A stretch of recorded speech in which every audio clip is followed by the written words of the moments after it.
Hi there, I am Catherine Mattice. I am the conference chair this year for the International Association on Workplace Bullying and Harassment.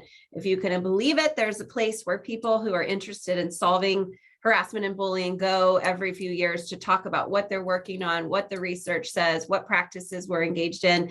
So I have one of those individuals who does work in this space, and Melissa Schulz is with Grey Wolf Consulting. And I know you're going to be talking about emotional intelligence. Nice to meet you. Thanks for joining me here. So great to meet you, Catherine, and thank you so much for inviting me. Yeah, so tell us a little bit about the work that you do with emotional intelligence. Well, we are a leadership and development firm, so we do a lot of leadership work, and not surprisingly, we also do a lot of anti-harassment work or harassment prevention, creating more inclusive culture, unconscious bias, respectful workplace workshops, and you can see that there's a correlation between leadership and managing well and high emotional intelligence and less harassment and bullying in the workplace. Yeah, it does seem that if people were more emotionally intelligent, we wouldn't have these problems. What are you going to be talking about at the conference? So at the conference in September, I'm going to be talking about the link between emotional intelligence and bullying, and how we really see a harassment-free culture as a sign of a strong leader. And what we know about strong leaders is typically they are very high in emotional intelligence. We know that EI, or emotional intelligence, versus IQ, EQ versus IQ, helps set us up for success. And that's true in life, in our career. If we want to be happier as individuals, high emotional intelligence can help us do that. Yes. And is there a correlation between maybe bullying or harassment at work and other components of our lives? I feel like if you're lacking emotional intelligence, it's probably a constant in your life. Yes, we see this all the time, both in our trainings, but especially in our executive coaching practice, where sometimes we are paired up with an individual, a leader at an organization who is having a tremendously hard time not being a bully at work. Mm-hmm. Perhaps they've been accused of harassment or have claims that have been substantiated. And we find that the behavior, not surprisingly, does carry over into their personal world as well. So if someone is at work being a bully, exhibiting bullying behaviors, you can probably make a good assumption that they may be the parent who's bullying others on their child's at the soccer game on the weekend, or the person in Starbucks who's having a tantrum over the wrong latte that they received. Right. That makes sense. That makes sense. So what are you most excited about with coming to the conference? So what are you looking forward to?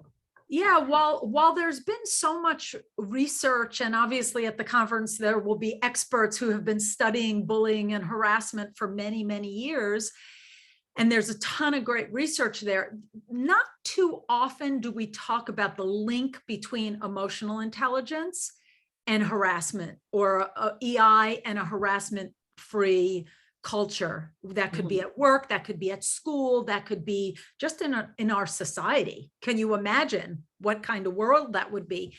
And so we truly believe that the link, or knowing that that link is there, can help us create cultures, again, whether it's work or school, that are harassment-free cultures, where people can really thrive, where students can thrive in a school situation. Because we know that emotional intelligence is not something that we're born with. Right. A lot of those skills are skills that we have to learn. And luckily, I'm a parent. I know you're a parent as well, Catherine. Those of us who have young children, the good news for my daughter and our children is that they're learning these EI skills in school. Programs like Power of Zero and other great anti-bullying programs in schools are working on social emotional learning. But many 30, 40, 50-year-old executives have never been taught those skills. Things like conflict resolution, creating your own self-awareness, how do you manage impulses, impulse control, even things like positivity, we know can have an impact on how you treat others at work, how you treat teams, just greater self-awareness overall, which is one of the big vectors of emotional intelligence. Yes. Well, hopefully it'll be interesting to see years from now if, as parenting has evolved into focusing on those things and schools have evolved into having programs related to these things, how that will affect the workplace later. Because these days, we've still got baby boomers who maybe were told to keep quiet and don't speak unless spoken to, and the back in the days when they thought bullying was good for you, it built character and all this stuff. So I am interested to see 30 years from now if harassment and bullying goes down, just because of the where we're moving. But that's for another conference 30 years from now. Yes, and I'm very hopeful, Catherine, that will be the world that we live in 30 years from now. Again, because our children are learning these skills that we never learned ourselves. Yeah. Well, I look forward to seeing you at the conference, and all of the listeners and watchers of this video, come on down and join us. It's in September. It's in San Diego, one of the hottest travel spots in the world. So, you can't beat that. Yeah, thank you, Catherine. I look forward to seeing you in California. Thank you. Bye.